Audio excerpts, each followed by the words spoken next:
출타한 가운데 오늘 우리가 6월 첫 주일 전도주일로 연합예배를 드립니다. 오늘 우리가 본문 중심에서 함께 생각해 볼 제목은 행복을 위한 세 번째 걸음, 일어나라는 주제입니다. 우리가 행복을 위한 첫 번째, 두 번째, 이제 세 번째 걸음이 무엇인가를 오늘 이 본문을 통해서 함께 말씀을 나누고 싶습니다. 예수님은 모든 약한 것을 고치시고 죄인을 용서하시기 위해서 이 땅에 오셨습니다. 유대인들은 자신의 정결을 위해 병자와 죄인을 분리했지만 우리 예수님은 병자가 자기에게 오는 것을 막지 않으셨고 그들을 병상에서 일으키시며 죄인을 친히 찾아가 죄의 자리에서 일어나 따르게 하셨습니다. 오늘 우리가 읽은 이 본문의 말씀은 귀신을 쫓는 것보다도 더 큰 능력, 즉 죄를 사하시는 예수님의 권능이 오늘 이 본문에 기록되어 있습니다. 우리가 함께 읽은 1절 말씀에 보면 예수께서 배에 오르사 건너가 온 동네에 열심히 라고 시작을 합니다. 다시 말하면 귀신을 쫓아내 주시고 다시 배를 타고 본고장인 가버나움으로 돌아오시는 길입니다. 이절에 보면은 예수께서 배에 오르셔서 바다를 건너 자기 마을에 돌아오셨다. 사람들이 중풍병 환자 한 사람을 침상에 누인 채로 예수께 날라왔다고 압주하여 기록합니다. 사람들은 예수님에 대한 소문을 듣고 또다시 예수님이 계신 곳으로 구름대와 같이 몰려들었습니다. 여기에 모인 숫자가 얼마나 되는지는 모르지만 그 집에 들어갈 수 없을 만큼 사람들이 가득 찼습니다. 예수님의 말씀 앞에 사람들은 또다시 신선한 충격을 느꼈습니다. 한 번도 들어본 적이 없는 예수님의 그 능력 있는 말씀을 듣기 위해서 이곳저곳에서 쉴 수 없이 많은 사람들이 주님 앞으로 찾아왔습니다. 그들은 말씀 앞에 숨을 죽이며 귀 기울였고 온전히 성령의 기름 부으심으로 하나님과 진정 하나가 되는 그런 귀한 시간이었습니다. 참으로 놀라운 은혜로운 집회였습니다. 그런데 이 집회에 이변이 생겼습니다. 갑자기 천정에서 이상한 소리가 들리더니 천정의 구멍이 뿡 뚫리고 그것을 통하여 줄에 매단 침상 하나가 예수님 앞으로 내려왔습니다. 여러분 상상해 보세요. 얼마나 당황스럽고 놀라운 일입니까? 무례하다면 무례하고 영치 없다면 영치 없는 일이 벌어졌습니다. 보통 이스라엘 사람들의 집은 2층인데 이스라엘 사람들은 옥상을 항상 중요하게 사용했습니다. 그래서 집에는 옥상으로 올라가는 뒷계단 문이 있기 마련입니다. 중풍병자의 친구들은 비상수단으로 뒷계단을 통하여 옥상으로 올라가 기둥을 뜯은 뒤 천정을 뚫었습니다. 그리고 중풍병자의 침상을 예수님 앞에 달아 내렸습니다. 중풍병자와 네 사람의 친구들은 예수님에 대한 믿음과 확신이 가득했습니다. 중풍병자는 몸이 불편한 사람이기 때문에 결코 예수님 앞에 가서 말씀을 듣거나 그 예수님을 만난 적이 없는 사람입니다. 물론 예수님의 천국 복음을 그가 간접적으로 들었을지도 모릅니다. 그리고 귀신을 쫓아내고 병을 고치고 장님의 눈을 뜨게 하고 특별히 자신과 똑같은 중풍병자를 고쳤다라고 하는 예수님의 소문을 들었을 수도 있습니다. 그래서 그 사람의 마음속에는 예수님 앞에 나가기만 하면 자신의 문제 문제가 해결될 수 있다는 강렬한 확신이 그에게 있었습니다. 모든 장애를 극복하고 남의 집 천정을 뚫을 정도의 믿음이면 보통 믿음이 아닙니다. 이 사람에게는 남의 집 지붕에 올라가서 구멍을 뚫을 수밖에 없는 그런 갈급함이 그에게 있었습니다. 그 갈급한 심령 때문에 예수님을 만날 수 있었고, 그 갈급한 심령 때문에 병고침을 받을 수 있었습니다. 믿음은 바로 이런 것입니다. 예수님에 대한 기대감입니다. 예수님은 모든 문제의 해결자이십니다. 정치의 해결도, 경제의 해결도 예수님에게 있습니다. 자녀 교육의 해결도 예수님에게 있습니다. 예수님에게 나오기만 하면 우리가 안고 있는 모든 문제를 해결받을 수 있습니다. 주님은 모든 문제의 해결사가 되시기 때문입니다.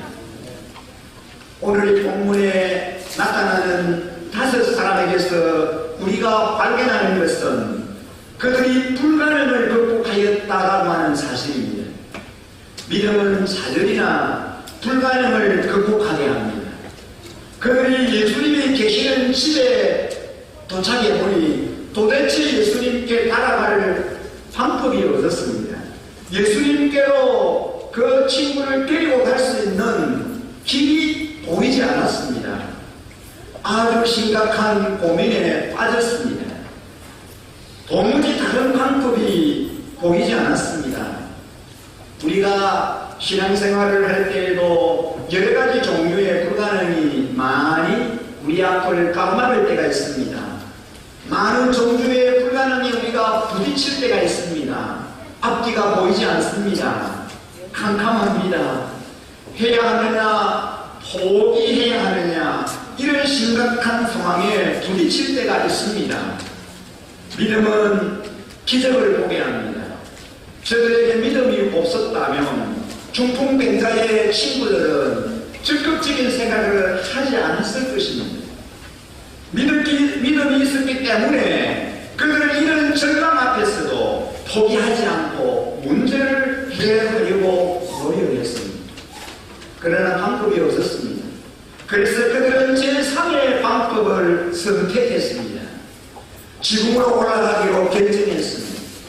중풍병자의 침상을 메고 지붕으로 올라가는 이들의 심정을 여러분 이해하실 수 있겠습니까?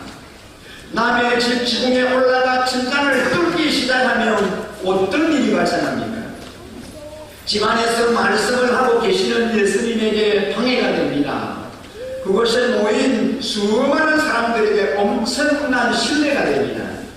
지붕을 걷어내고 천장을 받치고 있는 모든 재료를 드러내 침상을 따라 내리려고 하면은 엄청난 소음과 흙더미와 먼지가 밑으로 쏟아지게 됩니다. 그러나 이들에게는 그런 것이 문제가 아니었습니다. 무작정 지붕으로 올라가서 기와를 뜯고 천정을 뚫어 구멍을 내고 불쌍한 중풍병자의 침상을 예수님 앞에 달아내렸습니다. 신앙은 적극적인 생각을 하게 만듭니다. 믿음 있는 사람은 절대 포기하지 않습니다. 그러나 믿음이 없는 사람은 항상 상식으로 돌아갑니다. 이성으로 경험으로 돌아갑니다. 합리적으로 생각합니다. 합리적으로 생각하면 믿을 것이 하나도 없습니다. 여러분, 어떻게 부활을 믿을 수 있습니까? 천지 창조를 어떻게 믿겠습니까? 이성과 합리와 상식과 경험으로는 그런 것들이 이해되지 않습니다. 믿음의 세계는 이런 것들을 뛰어넘습니다. 뛰어넘지 않고서는 결단할 수가 없습니다. 그러므로 예수 그리스도를 진정으로 믿는 사람들은 모든 불가능을 가능케 하는 힘을 가진 자입니다. 참 믿음을 가지면 포기가 되지 않습니다. 정말 하나님이 주신 것이라면 절대 포기할 수 없습니다. 안 되는 것 같으나 되고 없는 것 같으나 있는 것이 바로 믿음입니다. 죽는 것 같으나 살고 포기하고 싶어도 포기가 안 됩니다.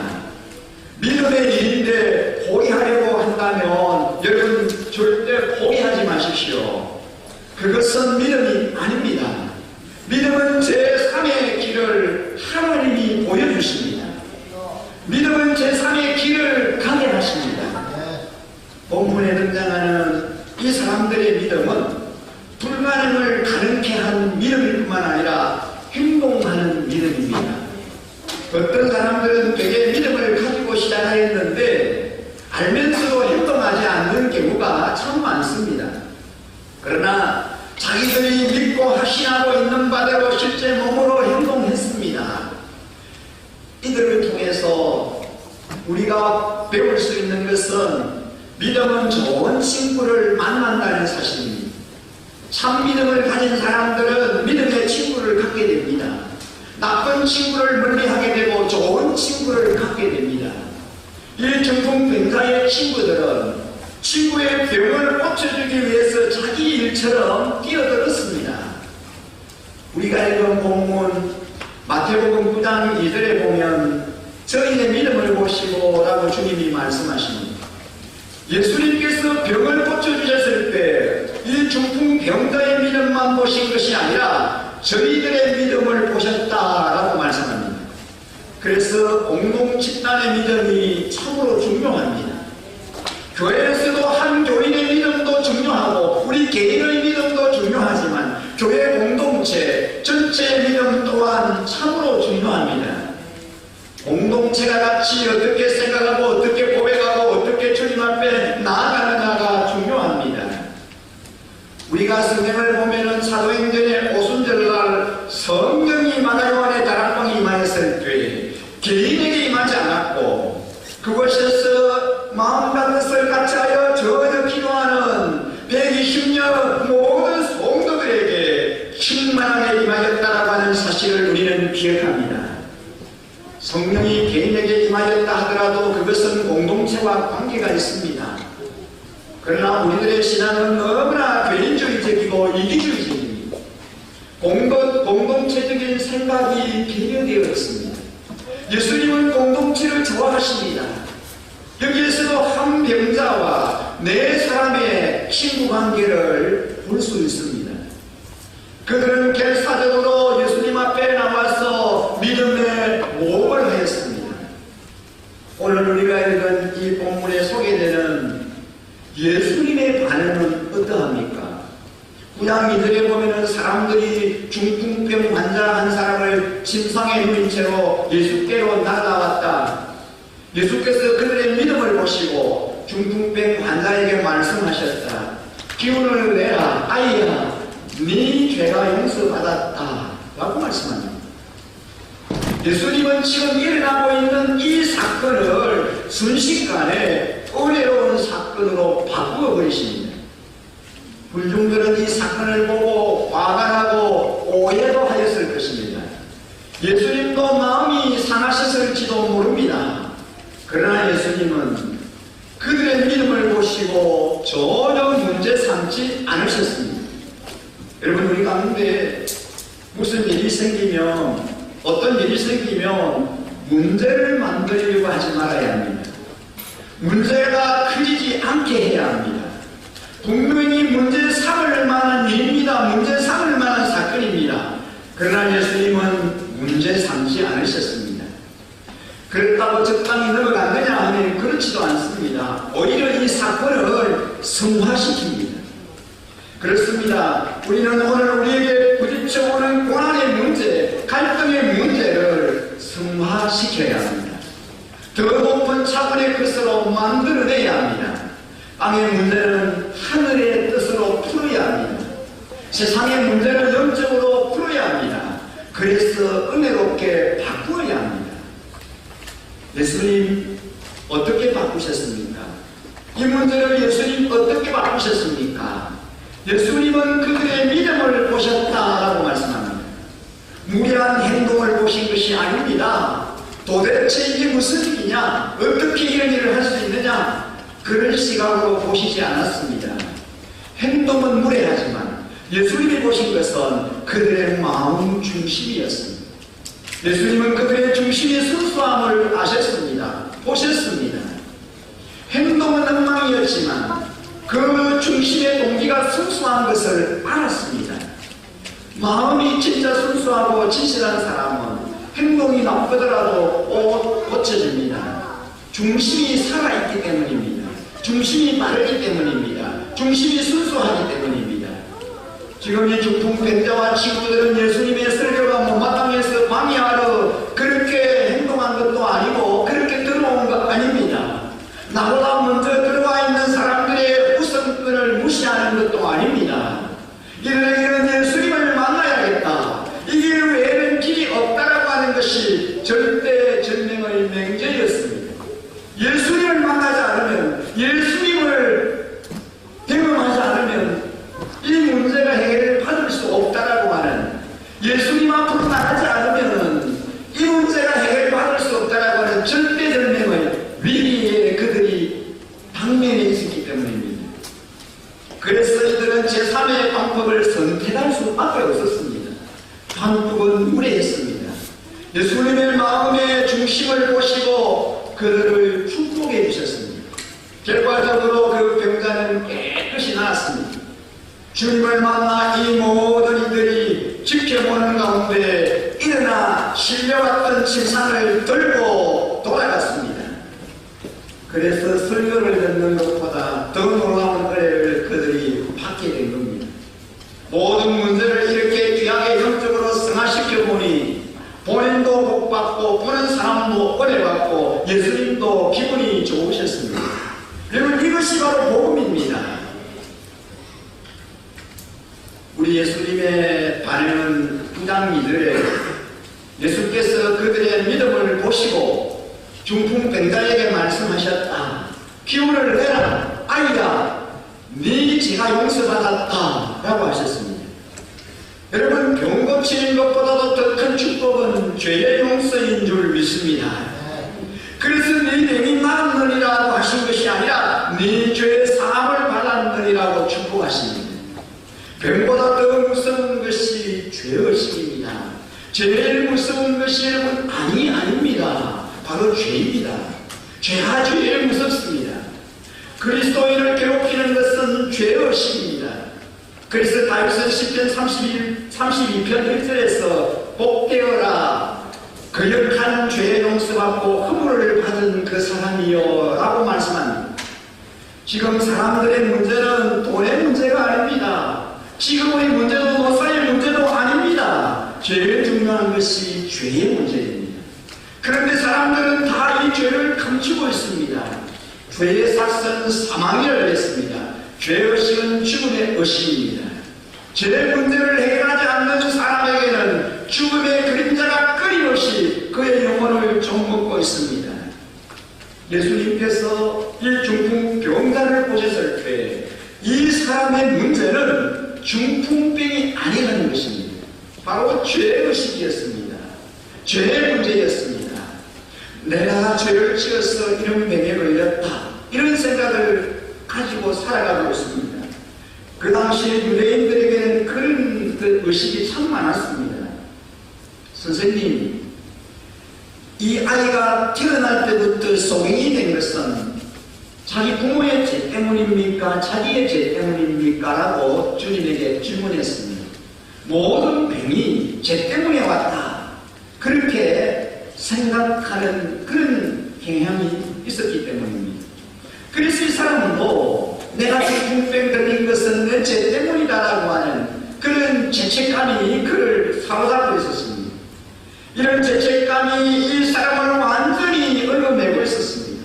이런 죄책감에 사로잡혀서 이 사람은 어쩔 줄을 몰라 합니다. 이것이 큰 문제였습니다. 우리 예수님이 세상에 오신 목적은 한마디로 우리를 죄에서 건져주시기 위해서 오셨습니다. 병 고치러 오신 것이 예수님의 목적이 아닙니다. 예수님이 오신 목적은 우리의 죄를 씻어주시기 위해서입니다.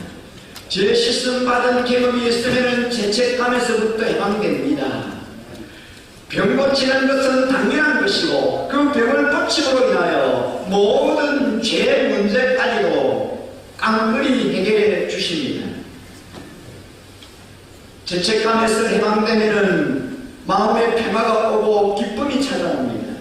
죄책감이 있는 동안에는 절대 평안이 없습니다. 자유가 없습니다. 시간이 지나면 지날수록 죄의 상처는 깊어집니다. 그러므로 죄는 보혈로 씻어야만 합니다. 죄는 예수님의 피를 흘리심으로 덮어주셨습니다. 예수님이 우리의 모든 죄를 짊어주셨습니다. 우리의 모든 죄를 담당해 주셨습니다. 그분이 십자가에 달려 살찢고 피 흘려 주심으로 우리의 모든 죄의 문제, 우리의 모든 질병의 문제를 주님이 대신 짊어지시고 해결해 주신 줄 믿습니다. 그리스도인의 가장 큰 축복은 중풍병이 낫는 것이 아니라 죄책감으로부터 해방받는 일입니다. 질병으로부터 고침받는 것도 축복이요 큰 은혜이지만 죄로부터 죄책감으로부터 죄의식으로부터 자유함을 얻고 해방받는 것, 이것이 더 큰 복인 줄 믿습니다. 그리스도인의 참된 축복은 무엇을 얻는 데 있는 것이 아니라 마음의 진정한 자유와 기쁨과 평안을 누리는 데 있습니다. 예수님은 우리가 죄책감에서 벗어나도록 죄를 정복하셨고 사단을 꺾어 주셨습니다. 가장 큰 불행은 이 기쁜 소식이 있음에도 불구하고 아직도 죄의 노예가 되어 죄책감 앞에서 자기 양심의 고통을 느끼고 있는 사람들이 있다는 사실입니다. 주님은 말씀하십니다. 내 죄 사함을 받았느니라. 이 말씀은 하나님만이 하실 수 있는 말씀입니다. 그런데 이 말씀을 예수님께서 하셨습니다. 몸의 병을 고치는 것보다 귀신을 쫓는 것보다 더 중요한 것은 인간의 죄 문제를 해결하심입니다. 예수님 앞으로 나오십시오. 그리고 죄를 고백하십시오. 지금 예수님은 이렇게 선언하십니다. 네 죄 사함을 받았느니라. 이 말씀을 믿어야 합니다. 예수님은 우리의 죄를 다 짊어지셨습니다. 사해 주셨습니다. 오늘 예수님께서 하신 말씀, 아이야 네 죄가 용서받았다라고 하신 말씀을 기억해야 합니다. 오늘 우리를 향하여 네 죄가 사함받았다, 용서함을 받았다라고 하시는 주님의 그 선포를 우리는 기억해야 합니다. 누구든지 예수님을 만나면 행복해집니다. 예수님께로 가면 행복해질 수 있는데 본인은 불가능했습니다. 이 중풍병자가 본인이 스스로 예수님께로 갈 수 있는 길이 없었습니다. 방법이 없었습니다. 그래서 친구 4명의 도움으로 예수님께로 갈 수가 있었습니다. 그 친구 4명이 그 불쌍한 중풍병 걸린 그 친구를 침상에 누이고 침상을 메고 예수님께로 달려갔습니다. 친구 4명의 역할이 참으로 귀합니다. 이 4명의 친구 때문에 중풍병자는 그 지긋지긋한 병에서 고침받을 수 있었습니다. 여러분 죄책감에서 사함을 얻게 되었습니다. 참 행복한 삶을 살게 된 겁니다. 자기의 병을 인정하고 의사의 자격과 능력을 신뢰하며 치료를 맡기는 환자만이 고침받고 살 수 있듯이 자신이 병든 죄인이며 예수님이 죄인을 용서하시고 병든 자를 고치고 죽은 자를 살리실 수 있다고 믿는 자들만이 구원을 누릴 수 있습니다. 주님이 우리에게 바라시는 예배는, 저와 여러분에게 주님이 기대하고 원하시는 예배는 마음을 담아 이 같은 작은 자 한 사람을 섬기는 긍휼의 행동입니다. 지금 주님이 긍휼을 베풀어 주기를 바라시는 저와 여러분의 이웃이 누구입니까? 사람들이 침상을 메고 중풍병자를 예수님께 데리고 나온 것처럼 내가 예수님께 데리고 나와야 할 사람은 과연 누구입니까? 우리 주위에는 영적 장애를 가진 사람들이 수없이 많습니다. 영적 안전병이 된 자, 영적 소행된 자, 영적 중풍병을 앓고 있는 자들이 의외로 많습니다. 이런 자들은 영적 지배에서 일어나야 합니다. 영적 장애에서 모든 제자리에서 반드시 일어나야 합니다. 이런 불쌍한 자들을 주님께로 데리고 나와야 할 책임이 오늘 우리에게 있다는 것입니다. 주님께 나와 주님을 인격적으로 만나기만 하면 모든 영적 장애를 해결받고 진정한 행복을 누릴 수 있기 때문입니다. 여러분, 저와 여러분이 붙고 기도하는 VIP를 전도 대상자를, 인도 대상자를 주님께로 인도해 나오십시오.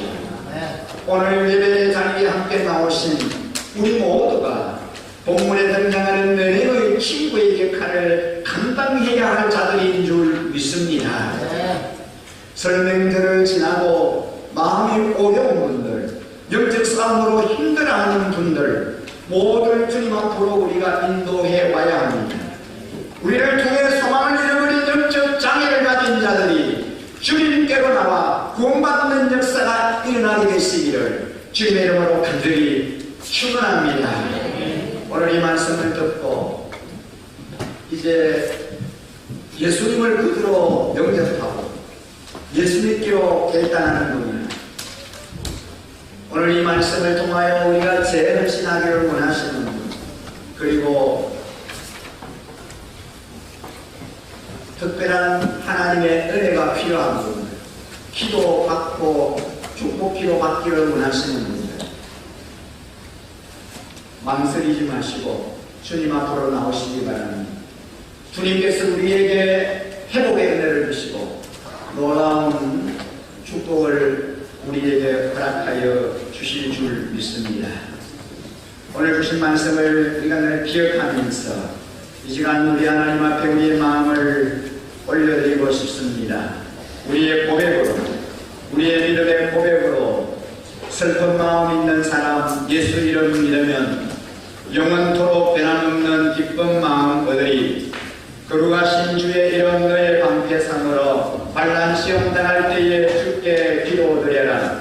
예수의 이름은 세상의 소망이요 예수의 이름은 천국의 기쁨일세.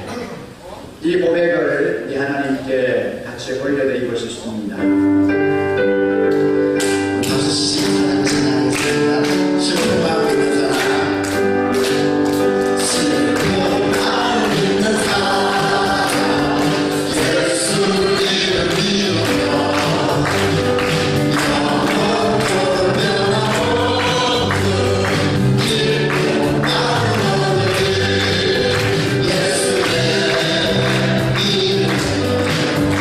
Yes.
우리가 주님 앞에 이렇게 고백하고 싶습니다. 주님 사랑합니다. 온 마음과 정성 다해 주님 사랑합니다.